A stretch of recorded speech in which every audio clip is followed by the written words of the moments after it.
Alvin, ang sundalo. Credit to the author. 1305-11. Ang mga pangalan po na nandito ay galing sa mga name generator. Kaya kung meron man pagkakatulad sa mga pangalan ng totoong tao o lugar, ito ay tunay na hindi sinasadya.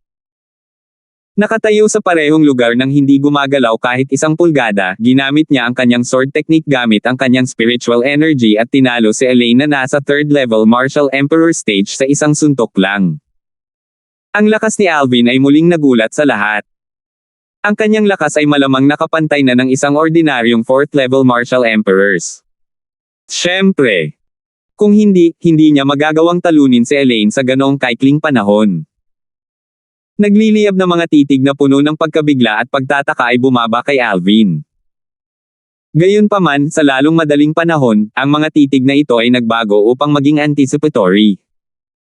Ang ikatlong pwesto ng Hidden Fog Martial Competition ngayon ay kay Elaine. Sa ngayon, ang natitira na lang ay ang huling labanan sa pagitan nina Alvin at Waki para magpasya kung sino ang kampyon. Ang kampyon ng Hidden Fog Martial Competition ay malapit ng ihayag. Nangangati ang lahat sa pananabik. Kamangha-manghang. Kamangha-manghang. Napabuntong hininga si Demon Emperor Marduk bago tumingin sa martial competition na si Wesley. Wesley, si Waki ang direktang alagad na ipinagmamalaki mo. Sa tingin mo ba ay matatalo niya si Alvin? Mahirap sabihin. Umiling si Wesley. Ibig mong sabihin kahit na wala kang tiwala kay Waki. Nagulat si Demon Emperor Marduk. Maniniwala ako sa kanya kung may kalaban siyang iba, ngunit ito si Alvin ang pinag-uusapan natin. Nang marating ni Martial Emperor Wesley ang dulo ng pangungusap, tumigil siya. Gayunpaman, ang titig kung saan siya tumingin kay Alvin ay tila may karagdagang pahiwatig ng komplikasyon at pangamba. Hindi niya talaga makita ang binata na nakasuot ng lila. Natuon ang atensyon ng lahat sa dalawang binata na nagkatitigan. Sa kalmadong ekspresyon, tumingin si Alvin kay Waki, ang variant na nagtataglay ng likas na kakayahan ng soul attack. Kahit papaano, may busog na lumitaw sa kanyang kamay. Ito ay ganap na itim na parang tinta habang ang bowstring ay pulang-pula ang kulay. Bumubulusok ng pulang ambon ang bomb alot sa kanyang paligid habang naglalabas ito ng mga unos ng madugong aura. Sa pagtingin kay Alvin na may hawak na busog sa kanyang kamay, naisip ni Waki sa kanyang sarili, nalaman ko na hindi siya gaanong sanay sa espada ngunit sa halip ay sa archery. Kahit papaano, itinaas na ni Alvin ang kanyang kanang kamay na may puting gatas na origin energy na pumuputok mula rito. Ang enerhiya ay napalitan ng isang spray ng 5 kulay sa isang kisap mata lamang bilang isang serye ng matinding aura na nagmumula dito. Sa susunod na saglit, ang 5 kulay na enerhiya ay naging isang araw na nagtataglay ng isang nagbabantang aura ng espada na tila ito ay isang matalim na espada sa halip na isang palaso lamang. Nakatingin kay Waki, sinabi ni Alvin sa isang tinak na tono, magsimula na tayo. Sa sandaling iyon, ang enerhiya sa katawan ni Waki ay tumataas na at ang kanyang paggalaw ay kasing bilis ng kay Alvin. Tumango siya at ang kanyang mga mata na mataimtim na ngayon ay kumikinang na may kakaibang kinang ng demonyo. Kasabay nito, ang 5 kulay na araw na tumiga sa kanang kamay ni Alvin ay nakadaong din sa matibay na busog sa kanyang kaliwang kamay bago ito dumausdas ng perpekto sa bowstring. Creak! Creak! Kasabay ng mga kakaibang tunog na umalangaw-ngaw sa hangin, iniunat ni Alvin ang bowstring sa hugis ng isang full moon habang ang kanyang mga mata ay nakatitig ng diretso kay Waki. Walang paabi, nanliit ang mga mata niya. Likas na kakayahan. Sa isang matalim na liwanag na kumikislap sa mga mata ni Waki, isang itim na lotus ang lumitaw ng wala saan. Na parang nag-transform ito sa isang itim na kidlat, sumugod ito kay Alvin ng may matinding galit. Sa isang tibok lamang ng puso, ang itim na lotus ay tumawid na ng higit sa kalahati ng distansya at papalapit na kay Alvin. Kasabay nito, lalong nanliit ang singkit na mga mata ni Alvin habang binitiwan niya ang araw na pinatitibay ng kanyang enerhiya. Napakalaking aerolite arrow. Kasabay ng isang kalansing, habang nanginginig ang bowstring, ang mga alon sa paligid nito ay nanginginig na parang mga alon sa isang tahimik na lawa na may itinapon na bato. Whoosh! Ang 5 kulay na arrow ay pumailan lang sa kalangitan at naglabas ng isang malakas, malupit na aura na tumangay. Tulad ng araw na pumailan lang sa kalangitan, 3 tao lamang ang nakakakita ng malinaw sa tilapon ng araw. Ang unang pumasok sa isip ng dalawa sa kanilang tatlo ay, baliw ba siya? Ang dalawang ito ay ang Third Island Master ng Hidden Fog Island at Demon Emperor Marduk. Para sa ikatlong tao, ito ay walang iba kundi ang Martial Emperor Wesley. Ang dahilan kung bakit ang Third Island Master ng Hidden Fog Island at ang Demon Emperor na si Marduk ay nawala ng gana at kinwestiyon ng katinoan ni Alvin ay dahil ang araw na kanyang pinakawalan ay hindi nakatutok kay Waki. Ang target ng palaso na pumailan lang sa kalangitan ay ang itim na lotus na tila madilim na parang tinta. Ito rin ang likas na kakayahan na ginawa ni Waki. Bagamat ang natitirang grupo ng mga Martial Emperors at Demon Emperors ay hindi nakikita ng malinaw ang trajectory ng araw, maaari nilang mahuli ang isang maliit na bakas nito. Natitiyak nila na ang palasong bumaril ay ang itim na lotus na pumailang lang patungo sa kanya sa kalangitan. Sa sandaling iyon, ang parehong kaisipan ay bumangon sa isipan ng maraming tao. Hindi ba niya alam na ang origin energy and profundity ay hindi maaaring hawakan ng mga likas na kakayahan? Ang pagdurog sa likas na kakayahan ay mangangailangan ng napakalakas na espiritual na enerhiya. Saka lamang ito gagana. Baliw talaga si Alvin. Iniisip ba niya na kaya niyang sirain ang likas na kakayahan ng ganoon? Sa kaloob-looban, pangunahing kinukutya nila kung gaano kawalang muwang si Alvin. Ang ilang mga tao ay may panunuya na gumagapang sa gilid ng kanilang mga bibig. Gayunpaman, ang mga panunuya na ito sa sulok ng kanilang mga bibig ay agad na natigil ng malinaw nilang makita na kasabay ng pagkislap ng 5 kulay na palaso sa kalangitan, ang itim na lotus ay talagang tinamaan at nawala ng walang bakas. Paano ito posible? Sabay-sabay na napasigaw ang grupo ng mga tao sa pagkagulat. Paano ito naging posible? Maging si Waki na nagbigay ng likas na kakayahan na maging solid sa itim na lotus ay natigilan sandali. Hindi niya alam kung ano ang nangyari kanina. Sa orihinal, nakaisip na siya ng plano para talunin si Alvin. Pagkatapos niyang ibigay ang kanyang likas na kakayahan, agad niyang isasagawa ang kanyang kasanayan sa martial na paggalaw kapag kumilos si Alvin at subukang iwasan ang pag-atake ng kanyang kalaban hanggat maaari. Kapag ang likas na kakayahan ay nakamit ang ninanais na resulta at hindi pa rin siya natatalo, pananatilihin niya ang kanyang hindi natatalo na posisyon. Gayunpaman, sa ngayon. Whoosh! Habang bumubulusok ang hangin patungo sa kanya mula sa harapan, agad na bumalatay ang takot sa mukha ni Waki. Ang lakas na kaka-recoil sa kanyang katawan ay muling tumaas. Ang unang bagay na gusto niyang gawin ngayon ay ang makatakas. Sa sandaling ito, isang boses ang pumasok sa tainga ni Waki. Huli na! Bagamat ang boses na ito ay kalmado at walang emosyon, ito ay parang isang demonyong boses nang pumasok ito sa mga tainga ni Waki, na nagdulot ng panginginig sa kanyang gulugod. Boom! Sa sumunod na segundo, narinig ni Waki ang isang malakas na putok na sinundan ng matinding sakit na kumalat mula sa kanyang dibdib sa buong katawan. Ang tanging nararamdaman niya ay lumilipad siya sa hangin na parabang tinatapakan niya ang mga ulap. Isang malatansong lasa ang bumangon mula sa kanyang lalamunan at nagmamadaling umakyat habang lumilipas ang panahon, na naging dahilan ng paglabas niya ng ilang subo ng dugo. Lumalabas na noong si Waki ay nalilito pa rin, pinalayas ni Alvin ang kanyang kasanayan sa martial na paggalaw, ang Dragon Soaring the Nine Heavens, habang siya ay humarap sa kanya. Ang kanyang palad ay sumabog pasulong bago siya pinalipad ng madali. Nang lumipad si Waki hanggang 100 metro ang layo, sa wakas ay huminto siya. Sa kanyang buong katawan sa isang kakilakilabot na kondisyon, ang kanyang mukha ay pinatuyo ng kulay. Sa oras na kumuha siya ng hilang medicinal pill at nainom ito, lumabas na ang resulta. Si Alvin ay nanalo at nakakuha ng karangalan bilang kampyon ng Hidden Fog Martial Competition. Agad na sumiklab ang kaguluhan, partikular sa grupo ng mga tao mula sa Lazarus Peak na nasa ilalim ni Heres, Martial Emperor Lazarus. Ang lahat ng kanilang mga mukha ay puno ng mga ngisi ng kasiyahan. Ano man ang mangyari, kinatawan ni Alvin ang Lazarus Peak para sumali sa Hidden Fog Martial Competition, kaya magkasama silang nagbahagi ng karangalan. Matapos matalo ni Alvin si Waki, ang atensyon ng lahat ay nasanay na ngayon sa kanya, dahilan upang siya ang maging spotlight ng buong kompetisyon. Ang grupo ng mga nanunood sa gilid ay nag-usap sa isa't isa. Unti-unting nagsanga ang kanilang mga paksa mula sa lakas na ipinakita ni Alvin kanina. Halimaw talaga si Alvin. Tama. Hindi rin siya nagtagal upang talunin pareho sina Elaine at Waki. Napakalakas ng kanyang lakas na higit pa sa aking imahinasyon. At isipin na si Cesar ay talagang nagplano na patayin siya. Talagang sobra niyang pinahahalagahan ang kanyang sarili.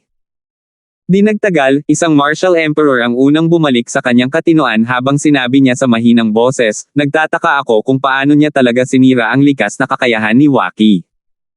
Oh yeah. Hanggang ngayon, hindi ko pa rin gets kung ano ang nangyari sa araw na iyon. Ang araw na iyon na dumurog sa likas na kakayahan ni Waki ay isang stroke ng henyo. Kung tutuusin, ang likas na kakayahan ng soul attack ay hindi maaaring hawakan ng origin, energy, and profundity, lalo pat sirain ng mga ito, ngunit ang arrow na pinakawalan niya ngayon ay hindi lang isang simpleng arrow. Parami ng parami ang nagulat sa palaso ni Alvin. Ito ay isang pambihirang stroke ng henyo. Ang ilan sa mga tao na ang cultivation base ay mas mababa at orihinal na walang nakikitang kahit ano ay narinig ang pag-uusap ng maraming martial emperors. Pagkatapos, sa wakas ay naunawaan na nila ang ginawa ni Alvin bago niya talunin si Waki. Ang kasanayan sa pag-archery na ginawa niya kanina kahit papaano ay parang medyo pamilyar. Kumunat ang noo ni Martial Emperor Holland.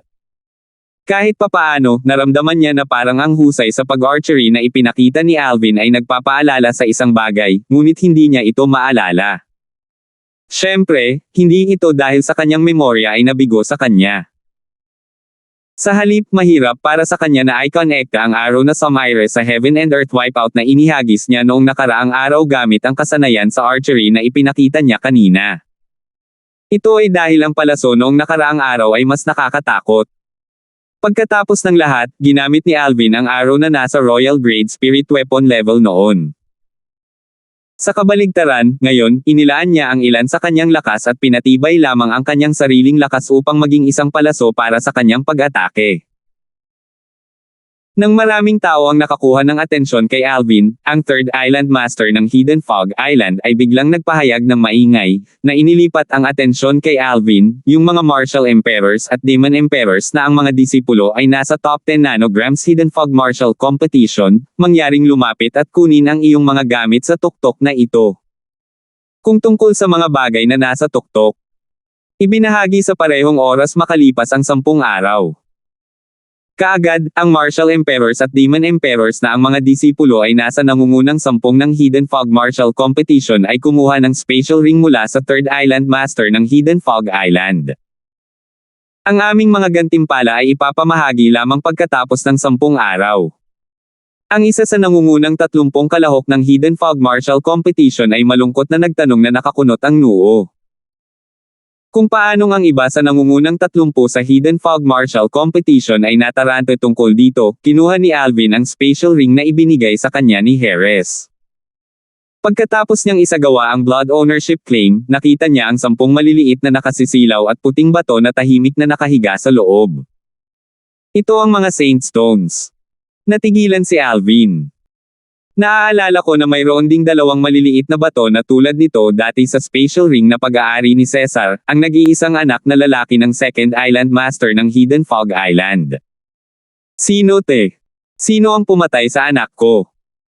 Nang walang babala, isang galit na galit ang biglang umalangaw-ngaw mula sa malayo tulad ng isang nakakabinging kulog na pinutol ang takbo ng pag-iisip ni Alvin. 1306 Kasabay ng dumadagandong na dagandong ay isang matandang lalaki na nakasuot ng pilak na damit. Ang kanyang mga mata ay kahanga-hanga.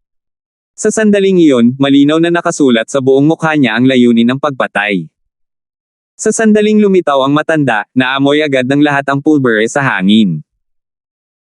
Nang makita ng grupo ng mga pangunahing disipulo at panloob na mga disipulo ng isla ng Hidden Fog Island ang lalaking nakasuot ng pilak, hindi nila maiwasang mapabulala sa mahinang boses, Second Island Master. Ang pangalawang Isla Master. Ang pangalawang Isla Master ng Hidden Fog Island.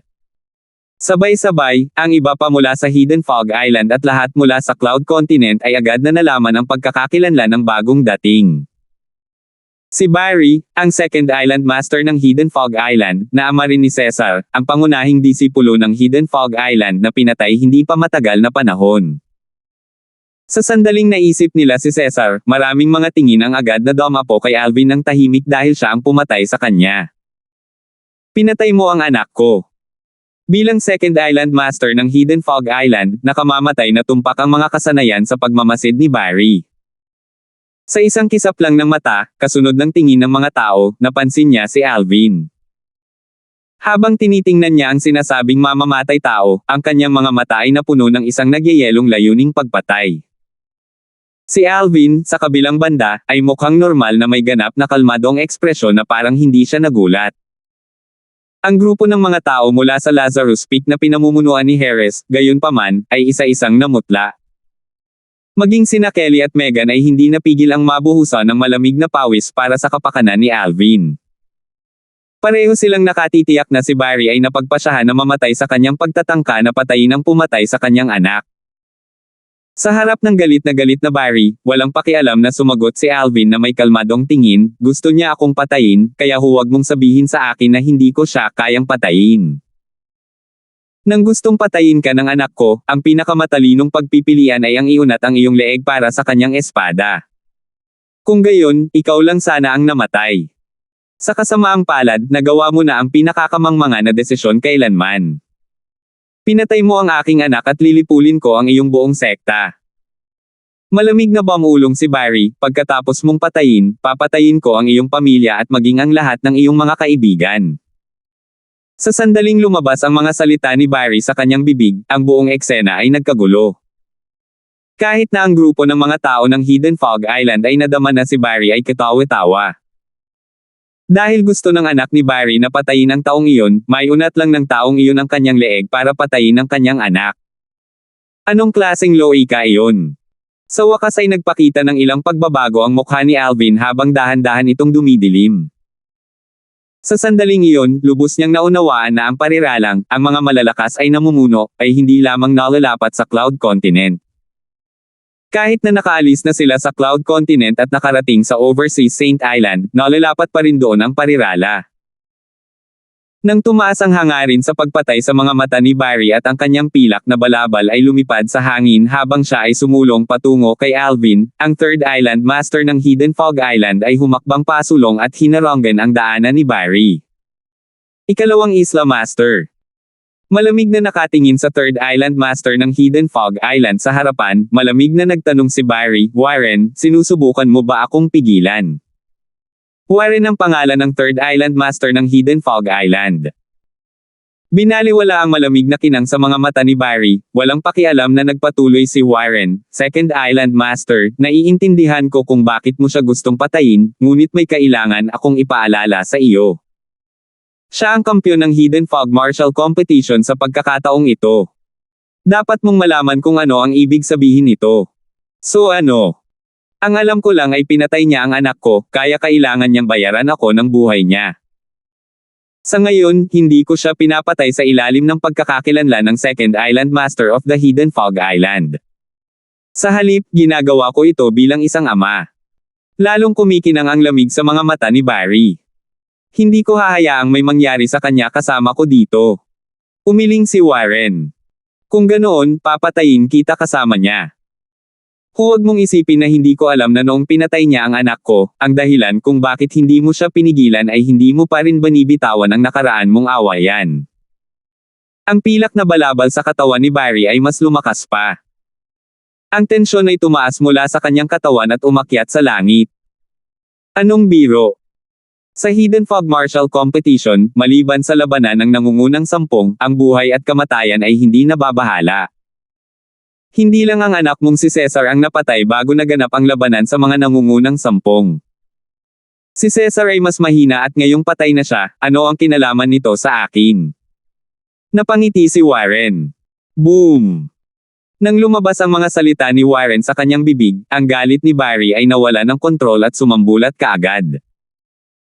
Ang pilak na balabal sa kanyang katawan ay tumalsik na parang mga pilak na apoy na lumiwanag sa kanyang katawan. Ang napakalaking enerhiya ay nagpatuloy sa pag-akyat paitaas habang ito ay naglalabas ng mga bulk zone ng dugong aura. Ang grupo ng mga powerhouse mula sa Cloud Continent, maliban sa Martial Emperor Wesley at Demon Emperor Marduk, ay namutlak kaagad. Malinaw nilang naramdaman ang kapangyarihan ni Barry. Dapat siya ay nasa 8th level Martial Emperor stage man lang, naisip ni Demon Emperor Marduk sa kanyang sarili. Kung lilipat ang second Island Master ng Hidden Fog Island, tiyak na mamamatay si Alvin. Gayunpaman, ngayong nandito na siya, medyo iba ito sa inaasahan ko. Oo, dahil pinigilan siya ng third Island Master of the Hidden Fog Island, hindi niya papatayin si Alvin pansamantala. Kung ganoon, hayaan mo akong gawin ang mga karangalan. Isang mata ko na apoy ang nag-alab ng malalim sa mga mata ni Martial Emperor Holland. Hindi pa rin niya nakalimutan ang tungkol sa kanyang target, ang spatial ring sa kamay ni Alvin. Sa ngayon, ang kanyang spatial ring ay naglalaman ng higit pang mga kayamanan na iniwan ng Rebirth Martial Emperor sa kanyang ikalawang reincarnation. Ngayon lang, ibinigay din ni Martial Emperor Lazarus sa kanya ang spatial ring na naglalaman ng mga Saint Stones. Ang spatial ring na iyon ay nakaimbak din sa kanyang sariling spatial ring. Marahil, walang ibang nakapansin nito, ngunit alam ito ni Martial Emperor Holland na nakatitig kay Alvin sa simula pa lang. Noong una, nagpasya siyang maghintay hanggang sa humina ang mga tao bago siya kumilos upang patayin si Alvin at agawin ang spatial ring sa kanyang kamay. Gayunpaman, ngayong nandoon na ang second Island Master ng Hidden Fog Island, wala siyang choice kundi isulong ang kanyang plano. Sa oras na iyon, hinihintay niya ang dalawang Island Masters upang labanan ito sa isa't isa. Kapag nagawa na nila, tiyak na nasa kanila ang atensyon ng lahat. Pagkatapos, papatayin niya si Alvin at kukunin ang kanyang spatial ring. Sa sandaling naisip ito ni Martial Emperor Holland, hindi niya mapigilan ang kanyang pananabik. Barry, talagang naglakas loob ka bang umatake? Huwag kalimutan ang layunin ng Hidden Fog Martial Competition ngayon. Kung sisirain mo ang plano, hinding-hindi ka pababayaan ng Great Island Master. Nang makita ni Warren kung paano nagsisimulang mag-imbak si Barry ng kanyang enerhiya at ilulunsad na sana ang kanyang pag-atake, ang kanyang mukha ay naging mapait kaagad. Whoosh! Whoosh! Sa sandaling ang mga salita ni Warren ay umalis sa kanyang bibig, ang mga bahid ng mga figure ay lumabas at dumapo sa harap ni Warren, na humaharang sa landas ni Chen Wei. Ang eksenang ito ay nagulat sa lahat. Ang grupo ng mga taong humaharang sa daanan ni Barry kasama si Warren ay walang iba kundi ang grupo ng mga matatanda mula sa Hidden Fog Island. Mangyaring mag-isip ng 2 beses, Second Island Master, sabay-sabay nilang babala kay Barry. Ang kanilang mga tinig ay nagtipon na parang kulog. Tulad ng maraming tao na natarante at nalilito, ang mga mata ni Alvin ay nanining ng walang babala bago siya bumulong sa sarili. Tulad ng inaasahan ko, ang Hidden Fog Martial Competition ay hindi kasing simple ng nakikita. Sa totoo lang, matagal pa bago niya narinig ang tungkol sa kompetisyon, pinaghinalaanan niya ito. Isinasantibi ang mga gantimpala na ibinigay sa mga kalahok na may mataas na ranggo, kahit na ang mga gantimpala na ibinigay ng Hidden Fog Martial Competition sa mga referral ay higit pa sa sapat upang itaas ang hinala ni Alvin. Maaaring tulungan ng isang Saint Stone ang isang Martial Emperor na itaas ang kanyang cultivation base, kaya madaling maisip ng isang tao ang antas ng kahalagahan nito. Gayunpaman, ang Hidden Fog Island ay talagang nagbibigay ng Saint Stones upang akitin ang karamihan ng mga Martial Emperors at Demon Emperors ng Cloud Continent na dalhin ang mga tao na sumali sa Hidden Fog Martial Competition na ito pagkatapos ay naniniwala na ang Hidden Fog Martial Competition na ito ay hindi nakuha ng Hidden Fog na kompetisyon sa isla. Ang sakit gawin lahat ng ito. Naaalala pa rin ni Alvin ang panahon noong siya ay nasa Southern Outerland ng Cloud Continent. Minsan na siyang nagsumikap sa loob ng ilang taon para sumali sa martial competition ng 10 Dynasties at sa huli, sa wakas ay nakuha niya ang karangalan ng pagiging kampyon. Ang martial competition ng 10 Dynasties ay ginanap ng Skywolf Fort ng Hilagang Disyerto at gumamit ito ng napakalaking bilang ng concept fragments upang akitin ang mga batang powerhouse mula sa 10 dinastiya na sumali dito. Ang Skywolf Fort ay handang kunin ang ating mga concept fragment para idaos ang martial competition ng 10 Dynasties dahil sa lihim na kayamanan ng Martial Emperor. Kung hindi dahil sa lihim na kayamanan ng Martial Emperor na nagtago ng Profundity Fragments, ang Skywolf Fort ay hindi sana gaganapin ang martial competition ng 10 Dynasties. Malalaman ni Alvin na nakaranas nito na walang libreng tanghalian sa mundong ito. Ang Hidden Fog Island ay parang Skywolf Fort noong nakaraan at ang Hidden Fog Martial Competition ngayon ay parang martial competition ng 10 Dynasties. Tulad ng Skywolf Fort, ang Hidden Fog Island ay dapat may ilang intensyon sa likod ng pag-host ng kompetisyon, kaya hindi siya nagdalawang isip nang patayin niya si Caesar. Kahit na dumating si Barry, ang second island master ng Hidden Fog Island, para maghayganti sa kanya, hindi siya nagulat. Inaasahan na niya ang gayong hamon na magaganap. Gayunpaman, hindi siya nag-aalala dahil alam niya na hanggat napatunayan niya ang kanyang sariling halaga sa Hidden Fog Martial Competition, tiyak na siya ay lubos na ituring na mahalaga ng Hidden Fog Island. Sa oras na iyon, magiging malaki na sa kanila ang kanyang halaga at halaga. Ang Hidden Fog Island ay hindi kailanman magsasakripisyo sa kanya bago nila magawa ang layunin ng pagdaraos ng Hidden Fog Martial Competition. Sa makatuwid, ang pagiging kampyon ng Hidden Fog Martial Competition na may sariling lakas ay ang pinakamahusay na paraan ng pagpapatunay ng kanyang halaga. Bilang resulta, hindi siya nag-aalala na papatayin siya ni Barry. Siyempre, kahit na protektahan siya ng Hidden Fog Island dahil sa ilang kadahilanan, handa siyang umalis ng tahimik at kumawala sa pagpigil nito kapag natapos na ang kompetisyon. Kahit papaano, wala siyang ideya kung bakit, ngunit naramdaman niya na ang layunin ng Hidden Fog Island ay hindi kasing simple ng layunin ng Skywolf Fort noong huling pagkakataon. Masama ang pakiramdam niya na kung patuloy siyang mananatili sa Hidden Fog Island at hahayaan na lang nilang gawin ang anumang gusto nila sa kanya, tiyak na may mangyayaring kakilakilabot. Kahit na umalis ako sa Hidden Fog Island at mawala ang kanilang proteksyon, hindi talaga ako mahahanap ni Barry, naisip ni Alvin sa kanyang sarili. Ito ang plano niya sa simula pa lang, kaya wala siyang pag-aalinlangan nang mapatay niya si Caesar. Wala man lang siyang masyadong emosyonal na pagbabago-bago. Matagal na niyang inihanda ang rutang pagtakas. Sa harap ni Warren, ang third island master ng Hidden Fog Island, at ang grupo ng mga elder ng Hidden Fog Island na sinubukan siyang pigilan, pinaikit ni Barry ang kanyang mga mata at malamig na nagtanong, sa tingin ba ninyo lahat ay mahaharangan ninyo ako? Nang malapit ng kumilos si Barry kay Warren at sa iba pang mga tao, isang malamig na ungol ang umalangaw-ngaw sa buong lugar at pumasok sa tenga ng lahat, na nagdulot ng biglaang hindi maipaliwanag na pagkabigla sa kanilang mga puso. Iyon ay. Bahagyang inangat ni Alvin ang kanyang ulo. Nang makita niya kung sino iyon, nanliit ang mga mata niya nang bumalatay sa mukha niya ang pagtataka. 1307. Isang napakalaking silwete ng tao na nakatayo doon na parang maliit na burol ang lumitaw sa harap ni Alvin. Ang silwete ng tao ay isang matandang lalaki na nakasuot ng gintong robe. Mayroon siyang gintong nunal sa pagitan ng kanyang mga kilay na tila isang maliit na araw na kumikinang ng napakatalino. Hindi ka nila mablock, pero paano ako? Habang ang isang sulyap ay kumislap sa multo ng mga mata ng silwete ng matandang nakasuot ng gininto ang damit, ang kanyang matalim na tingin na tila tumatagos sa hangin ay dumapo kaagad kay Barry.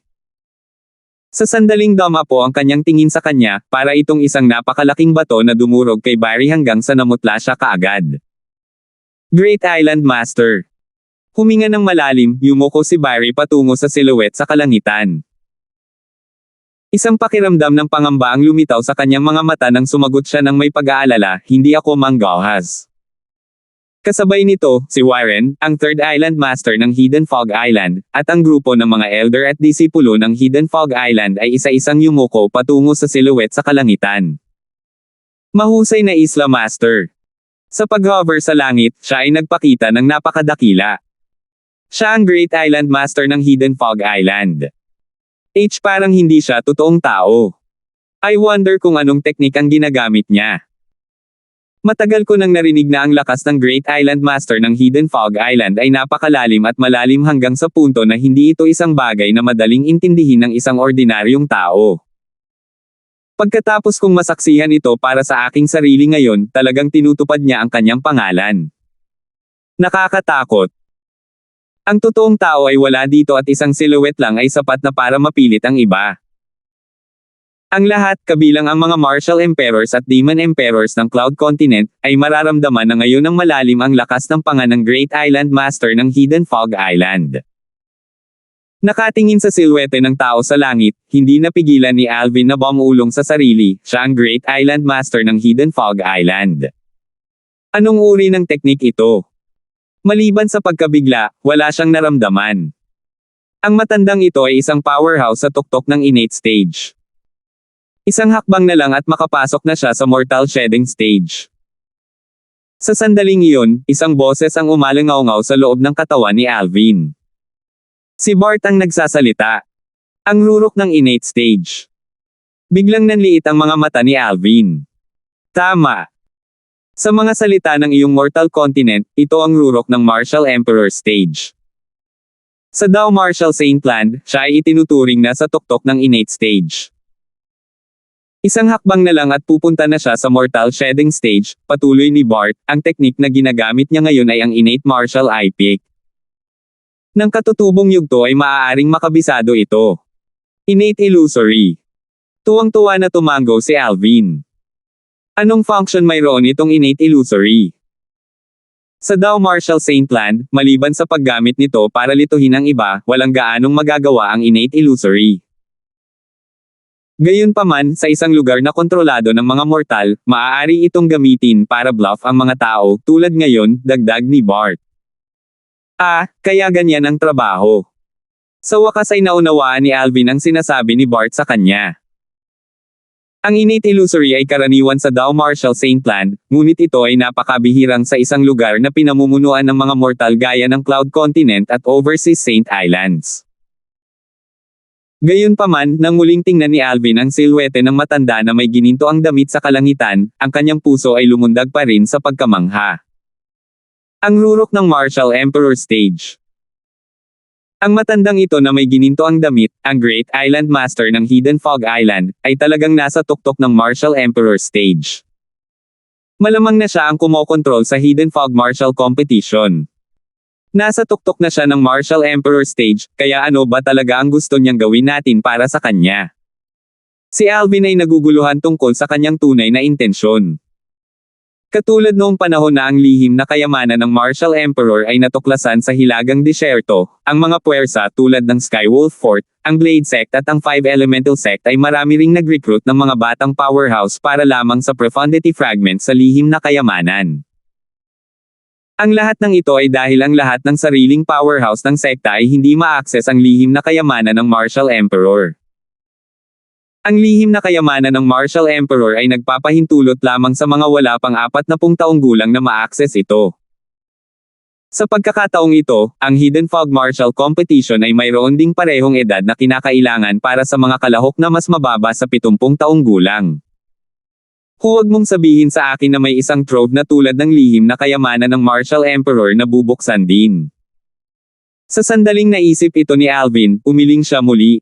Sa totoo lang, hindi dapat nagkataon. Kung gayon, ano ba talaga ang gustong gawin natin ng isang taong kasing kapangyarihan ng Great Island Master of the Hidden Fog Island? Walang maisip na sagot si Alvin. Hindi ba? Mayroon bang anumang bagay na hindi ka maglakas loob na gawin, Barry? Sa sandaling ito, ang silhwete ng lalaking may gintong damit sa langit ay muling bumuka ang kanyang bibig habang tinutuya niya si Barry, ang Second Island Master ng Hidden Fog Island. Huminga ng malalim, sumagot si Barry, Great Island Master, gusto ko lang patayin ang kaaway na personal na pumatay sa anak ko. Barry, kahit na hindi ikaw ang namamahala sa Hidden Fog Martial Competition, naniniwala ako na nandoon ka noong ginawa ko ang mga patakaran ng kompetisyon. Kailangan mo bang ulitin ko ang mga ito para sa iyo? Tanong ng matanda at parang yelo ang tono nito lalo na sa huling pangungusap. Great Island Master, pasensya na. Si Barry ay natakot. Kasabay nito, tahimik niyang ibinaba ang kanyang ulo na parang batang nagkasala na umamin sa kanyang kasalanan sa harap ng isang matanda. Dapat mong malaman ang iyong mga prioridad. Tandaan. Maliban sa pagiging ama ni Cesar, ikaw din ang Second Island Master ng Hidden Fog Island. With that, nawala agad siya. Ang silhwete ng tao sa tuktok ng langit ay naglaho ng walang bakas. Pagkatapos, karamihan sa mga tao sa wakas ay nakahinga ng maluwag. Bagamat isang silhouette lang ang hitsura ng matanda na nakasuot ng golden robe, durog pa rin sila ng kanyang aura hanggang sa halos hindi na sila makahinga. Second Island Master, gusto mo pa bang magpatuloy? Nakatingin kay Barry, walang pakialam na nagtanong si Warren. Ngumuso si Barry bago tumitig kay Alvin saglit. Pagkatapos noon, bigla siyang umikot sa kanyang sakong at nawala sa paningin ng lahat. Mukhang hindi pa sumusuko si Barry sa mga plano niya.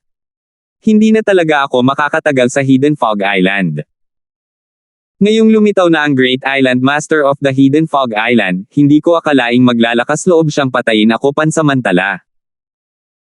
Gayunpaman, kapag hindi na ako karapat-dapat na gamitin, kahit na ang Third Island Master ng Hidden Fog Island ay nanalo sa akin. Sa pagkakataong iyon, tiyak na gagawin ni Barry ang kanyang hakbang at direktang papatayin ako. Nadurog ang puso ni Alvin. Nagpasya siyang humanap ng pagkakataong umalis sa loob ng ilang araw na ito. Ang Great Island Master ng Hidden Fog Island ay talagang nakakatakot. Ngayong nakuha na ni Alvin ang unang pwesto sa Hidden Fog Martial Competition, nasa ilalim na talaga siya ng kanyang proteksyon ngayon. Mukhang makakapaghintay na lang ako ng mas magandang pagkakataon na lumitaw para gawin ang aking hakbang sa kanya. Bahagyang nagdilim ang mukha ni Martial Emperor Holland habang nakikita ang takot sa kanyang mga mata. Natatakot siya sa Great Island Master ng Hidden Fog Island. Noong una, naisip niya na sa pamamagitan ng pagpatay kay Cesar, si Alvin ay magsisimula sa maling paa sa Hidden Fog Island at hindi mahuhulog sa ilalim ng proteksyon ng Hidden Fog Island powerhouses. Hanggang ngayon lang niya napagtanto kung gaano siya mali. Mukhang hindi ganoon kadali ang intensyon na ang Hidden Fog Island ay mag-organisa ng Hidden Fog Martial Competition kung tutuusin. Sa sandaling ito, nakatapos din si Martial Emperor Holland. Ano man ang mangyari, opisyal nang natapos ang Hidden Fog Martial Competition, kaya nagsimulang maghiwa-hiwalay ang lahat. Pagkaraan ng 10 araw, ilalabas nila ang mga rewards sa nangungunang 30 kalahok ng Hidden Fog Martial Competition. Maliban kay Alvin, ang iba pa sa 29 na tao ay inaabangan ito. Brother Yang, narito ang 3 piraso ng Saint Stones para sa iyo. Sa pagbabalik, iniabot ni Alvin kay Harris ang isang special ring na naglalaman ng 3 piraso ng Saint Stones na may pagtaas ng kanyang kamay. Maliban sa 10 Saint Stones na nakuha niya mula sa mga reward ng Hidden Fog Martial Competition, nakakuha din siya ng isa pang 2 Saint Stones mula sa special ring ni Cesar, na umabot sa 1 dosenang piraso. Sa makatuwid, nagpasya siyang magbigay ng 3 piraso kay Harris. Ano man ang mangyari, lahat ito ay salamat kay Harris na siya ay nakapaglakbay sa Hidden Fog Island at sumali sa Hidden Fog Martial Competition. Natural na gusto ni Harris ang 3 piraso ng Saint Stones, ngunit tumanggi pa rin siya dahil sa mabuting asal. Gayunpaman, matapos itong patuloy na ipilit ni Alvin, sa wakas ay tinanggap niya sila at taos-pusong nagpasalamat kay Alvin. Salamat, kapatid na Alvin. Hindi mahahalata, naging mas mapagpakumbaba si Harris sa harap ni Alvin dahil sa lakas na ipinakita niya kanina. Kung siya ay nag-isip lamang sa kanyang sarili noong una, noon pa man, sigurado si Harris na ang lakas ni Alvin ay talagang hindi mas mababa sa kanya. Kung magkasama silang lumaban hanggang kamatayan, baka hindi rin siya ang makakapareha niya.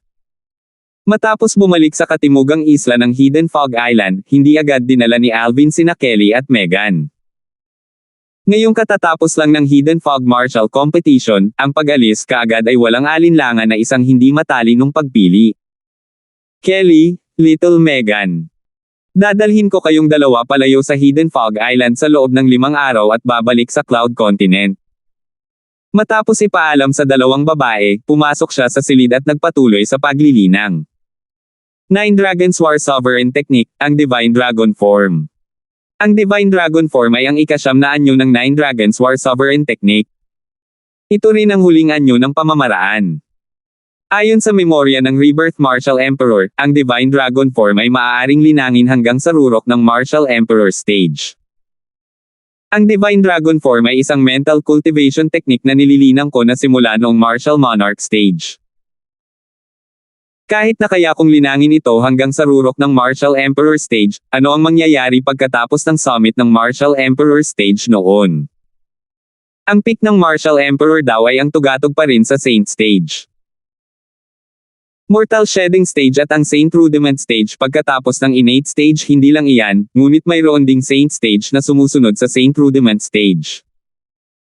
Dati, inakala pa rin ni Alvin na ang Martial Emperor Stage ang pinakamataas na tuktok na maaabot. Gayunpaman, ang kanyang mga mata ay nabuksan na sa mga katotohanan. Ang kanyang larangan ng pangitain ay mas malawak kaysa dati. Itong santong bato. Nakataas ang kanyang kamay, kinuha ni Alvin ang isang piraso ng Saint Stone. Matagal na niyang natutunan ang tungkol sa tungkulin ng Saint Stone mula kay Heres. Maaari nitong mabilis na itaas ang base ng paglilinang ng isang tao. Sa kanyang kamay na nakahawak sa Saint Stone para sa cultivation, inactivate niya ang mental cultivation technique, ang Divine Dragon form ng Nine Dragons War Sovereign Technique. Malinaw niyang naramdaman ang bulk zone ng malakas na enerhiya na lumalabas sa Saint Stone papunta sa kanyang katawan. Pagkaraan ng ilang sandali, ang isang hakbang papalayo sa bottleneck ng paglusot sa second level Martial Emperor Stage ay napawi ng isang pagbagsak. Sa isang kisap lang ng mata, ang origin energy sa kanyang katawan ay sumailalim sa pagbabago. Ang kanyang cultivation base ay matagumpay na nakaakyat sa second level Martial Emperor Stage. Kakagawa ko lang ng breakthrough. Pagbukas ng kanyang mga mata, ang ekspresyon ni Alvin ay medyo nataranta. Ang pambihirang tagumpay sa pagkakataong ito ay nagbigay sa kanya ng pakiramdam ng surrealismo. Pakiramdam ko, ang pag-unlad na nagawa ng aking cultivation base sa tulong ng Saint Stone na ito ay mas pinalaki pa kaysa sa Rebirth Peel. Gayunpaman, napakabilis din itong naubos. Kaunting panahon lang ang lumipas, ngunit kalahati nito ay naubos na. Malinaw na nakikita ni Alvin na nang ang kanyang cultivation base ay gumawa ng isang pambihirang tagumpay sa second level Martial Emperor Stage, ang Saint Stone sa kanyang kamay ay lumabo din. Sa katunayan, ang mga antas ng enerhiya nito ay naubos ng husto. I wonder how long I spent cultivating. It medyo feeling like it's been a day or two. Pagkalabas niya ng bahay, sa wakas ay nalaman niya sa dalawang babae na 3 araw na niyang nililinang. Hindi katakataka na ang paglilinang ay sinasabing walang tiyak na oras. Kaya, totoo talaga, isip ni Alvin. Matapos magpaalam sa dalawang babae, umalis si Alvin. Lawrence. 1308. Ang grupo ng mga taong Lion Peak ay nanatili sa kagubatan sa silangang bahagi ng pinakatimog na dulo ng Hidden Fog Island. Nakatira sila sa isang maluwang na mansyon na itinayo sa gitna ng kagubatan. Ang kanilang tirahan ay inayos ng Hidden Fog Island. Sa hindi kalayuan sa kanluran ng mansyon, isang figure ang lumipad sa hangin at tumingin sa mansyon sa malayong may kagubatan sa pagitan. Lawrence. Ang taong ito ay walang iba kundi si Alvin na kagagaling lang. Isa lang ang layunin niya na pumunta doon, iyon ay, upang patayin si Lawrence at kunin ang Devil Seal Tablet mula sa kanya. Ang Devil Seal Tablet ay orihinal na kanya pa rin. Kung hindi dahil sa katotohanan na siya ay nawala ng malay at iniwan ang Devil Seal Tablet sa Lost Stone Forest, ang tableta ay nasa kanyang mga kamay pa rin noon. Sa sandaling ito, ang tanging gusto niya ay makuha kung ano ang kanya. Hindi niya talaga gusto si Lawrence. Kung hindi kinuha ni Lawrence si Irish, hindi niya ito hahabulin hanggang sa Lost Stone 4. Kung hindi lang nangyari iyon, hindi sana niya ginamit ng puwersahan ang kanyang Devil Seal Tablet at i-activate ang side effect ng tablet sa pangatlong beses, na halos magbuwis din ng kanyang buhay. Sa sandaling naisip niya ito, isang matagal na takot ang bumalot sa kanyang puso. Gayunpaman, matapos maghintay ng mahabang panahon, napagtanto ni Alvin na wala pa ring balak lumabas si Lawrence. May lakas si Martial Emperor Volter na hindi mas mababa sa Martial Emperor Hollins. Kahit na nakagawa na ako ng breakthrough sa second level Martial Emperor Stage ngayon, wala pa rin akong kumpiyansa na labanan siya. Napakalinaw ni Alvin tungkol doon. Kung hindi, hindi niya pipiliing maghintay doon. Kung may kumpiyansa siyang manalo laban kay Marshal Emperor Volter, matagal na siyang bumangga sa mansyon sa pamamagitan ng front door at kinaladkad si Lawrence palabas bago siya pinatay. Pagkatapos, aagawin niya muli ang Devil Seal tablet na orihinal na sa kanya. Maya-maya, napansin niyang may kalalabas lang sa mansion. Matapos makita kung sino iyon, nanlabo na naman ang mga mata niyang nagliwanag. Ito ay dahil ang taong ito ay hindi si Lawrence. Sa halip, isa siya sa 9 na alagad ng Marshal Emperor na dinala ni Marshal Emperor Volter. Sa sandaling makita niyang aalis na ang taong ito, isang bumbilya ang biglang tumunog sa isip ni Alvin. Hindi ganoon kagandang ideya ang paghihintay dito para kay Lawrence. Sa palagay ko mas mabuting gamitin ko na lang ang taong ito. Nang makitang aalis na ang alagad, tahimik siyang lumapit sa kanya at hinaranggan ang kanyang daan. Alvin, ano ang gusto mong gawin? Sa sandaling makita niya si Alvin, ang disipulo ng Lion Peak ay nag-iingat kaagad. Bumangon ang pangamba mula sa kaibuturan ng kanyang puso nang makaharap itong binata na naka-purple na nakamit ang unang pwesto sa Hidden Fog Martial Competition 3 araw na ang nakakaraan. Habang kumikinang ang kislap ng kinang sa mga mata ni Alvin, sinabi niya sa disipulo ng Lion Peak, gusto ko lang makipag-deal sa iyo. Anong deal? Tulungan mo akong akitin si Lawrence at kapag tapos na iyon, bibigyan kita ng 2,000 piraso ng pinakamataas na grado na Origin Stones. Deal. Alok ni Alvin. 2,000 piraso ng Supreme Grade Origin Stones. Nang marinig ito, ang paghinga ng disipulo ng Lion Peak ay naging mabilis. Isa lamang siyang normal na alagad ng Marshal Emperor sa ilalim ng utos ni Marshal Emperor Volter at hindi isang direktang disipulo.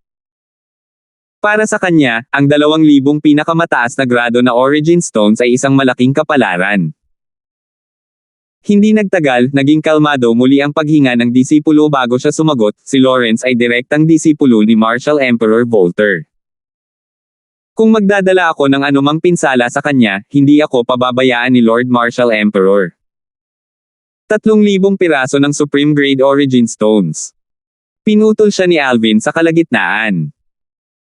Hanggat akitin mo siya nang hindi nagpapaalerto sa iba, papatayin ko siya at iiwasan ko ang anumang gulo sa hinaharap.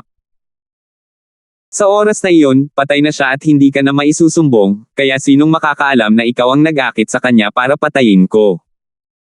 Nagpatuloy si Alvin. Deal. Sa sandaling marinig ng disipulong Lion Peak ang kanyang pangako na bibigyan siya ng 3,000 piraso ng pinakamataas na grado na Origin Stones, hindi na niya napigilan ang kasakiman sa kanyang puso at nagdesisyon kaagad. Sa totoo lang, si Lawrence ay isang taong pinagseselosan niya. Ngayon, dahil dumating na ang pagkakataong saktan siya, nanindigan lang siya para makakuha at walang mawawala. Ito ay 1,000 piraso ng Supreme Grade Origin Stones. Masasabi mong down payment ito.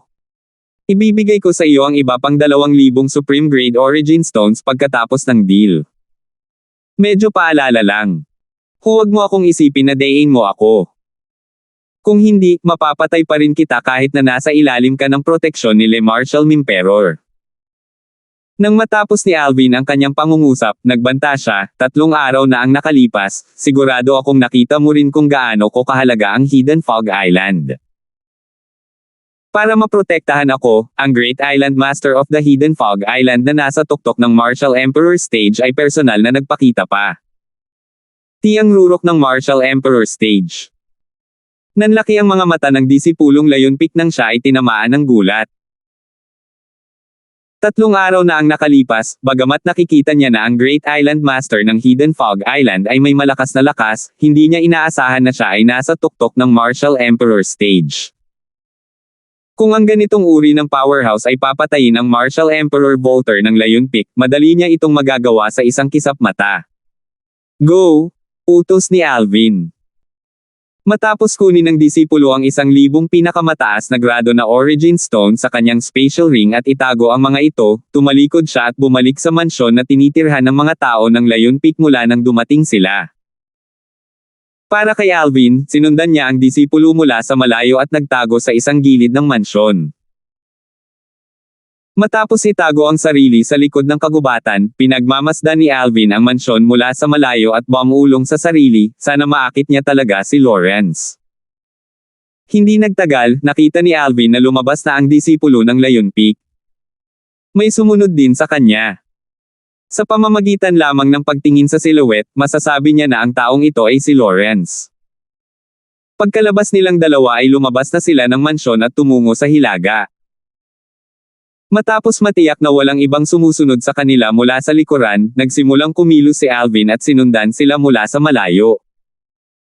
Hindi nagtagal, hinaranggan niya ang daanan nila sa isang gubat na malayo sa mansyon. Lawrence, pagkatapos lumabas ni Alvin, kalmado siyang tumingin kay Lawrence na may malamig na tingin na walang emosyon. Alvin. Bumungad kay Lawrence ang kakilakilabot na hindi inasahan ang kanyang sarili na magiging malas upang makilala ang masamang si Alvin. Whoosh! Sa sandaling iyon, napansin niya ang isang sinag na tumama patungo sa kanya sa sandaling si Alvin. Sabay-sabay, ang origin energy and profundities ay pumailan lang mula sa kanyang katawan, sinusubukang pigilan ito. Gayunpaman, siya ay naging pipi sa susunod na pagkakataon.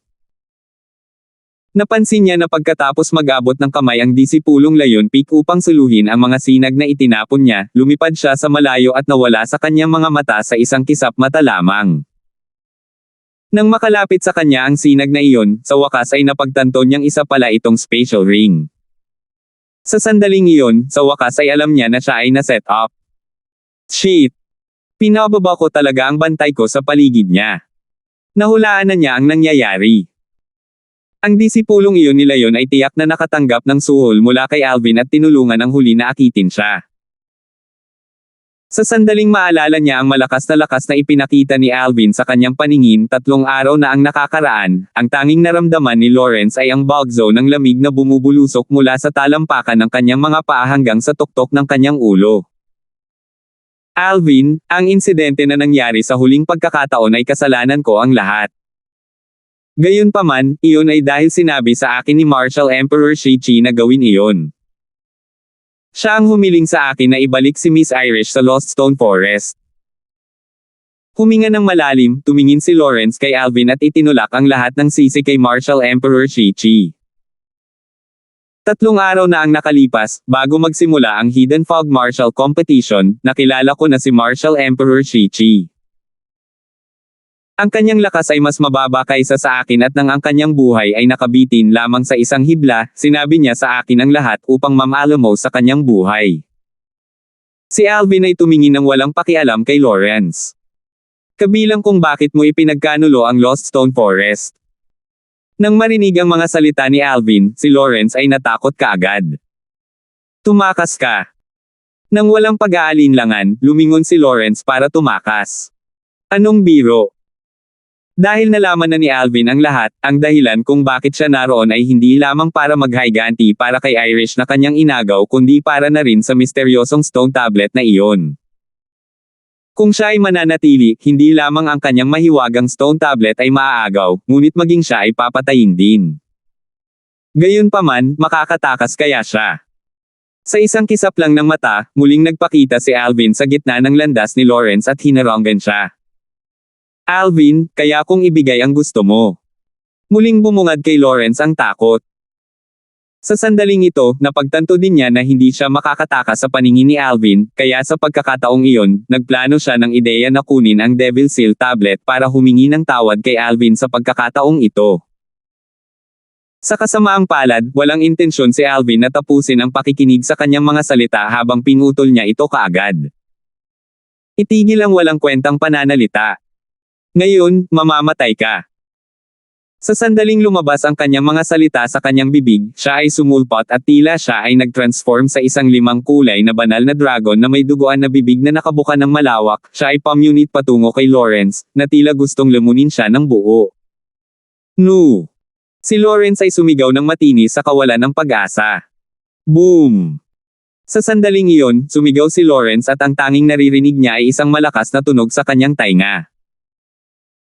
Sa susunod na pagkakataon, bumubulusok ang napakalaking impaktong alon na bumagsak sa kanya at pinalipad siya palayo ng may sumabog.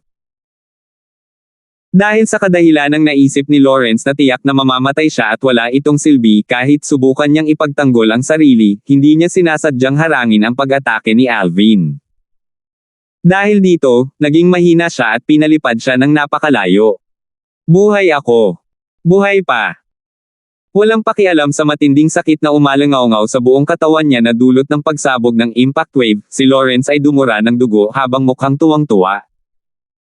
Matapos mahugasan ng surge of joy, unti-unti siyang kumalma muli. Sa kanan, isang suntok lang ang kailangan ni Alvin para sabog ako sa isang tumpok ng gulo sa isang suntok lang gamit ang kanyang lakas.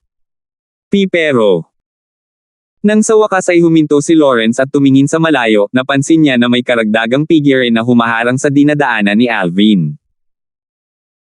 Kahit na medyo malayo ito at medyo malabo ang silhouette, nakikilala pa rin niya sa isang tingin lang na ang silhouette na ito ay kay Marshal Emperor Volter.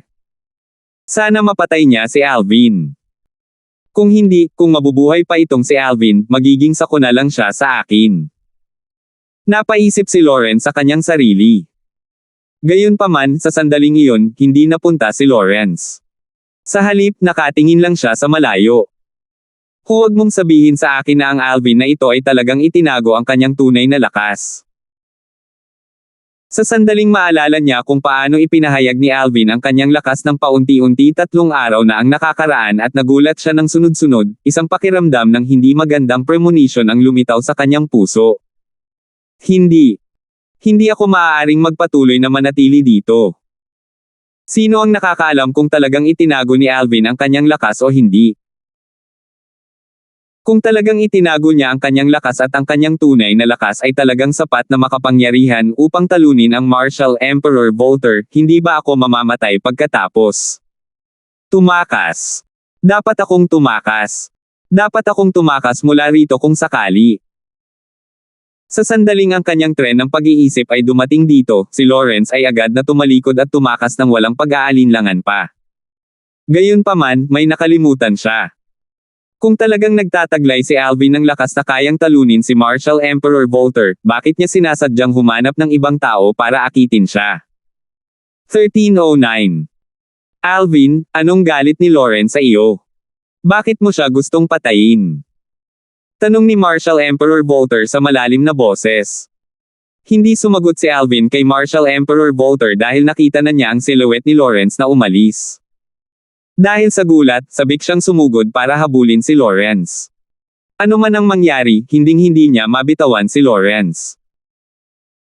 Okay pa rin kung si Lawrence ay nakatakas pabalik sa mansyon kung saan tinutuluyan ng mga tao ng Layun Peak, ngunit kung umalis siya sa Hidden Fog Island, paano niya nahanap si Lawrence sa napakalaking mundong ito at naagaw ang Devil Seal Tablet pabalik?